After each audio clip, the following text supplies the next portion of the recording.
I'll show you how you can remove AI generated watermark in CapCut. Now, first off, I will have to tell you that CapCut is not magic, right? So it can't do it perfectly, but I'm just going to show you an example here of how it can be done. Now, for example, here, let's just pretend that this is a video with the watermark of the AI generated being this, which is Sonar Photo Studio X, right? Now, if you want to get rid of it, first off, we want to resize it, right? Now, on the resize here, you can see I'm just going to cut out the watermark like this, right? I'm just going to crop around it. Now, you can either crop it like this, like vertical like this, or you can crop it horizontally like this.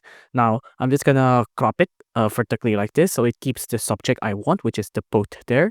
I'm gonna crop it a little bit to the right here as well. I'm gonna click on continue. Now you can see this technically removed the watermark, right? The watermark is no longer available.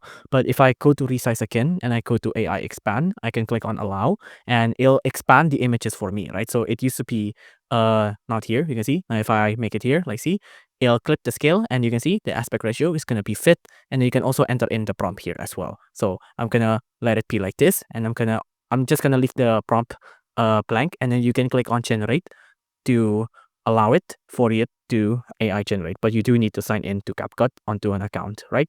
But if this doesn't work, if this doesn't satisfy what you want, then you will need to look for other options like VMake here.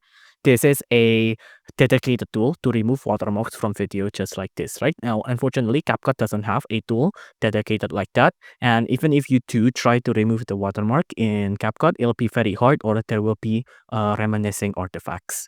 So if you enjoyed this video, please do consider liking and subscribing.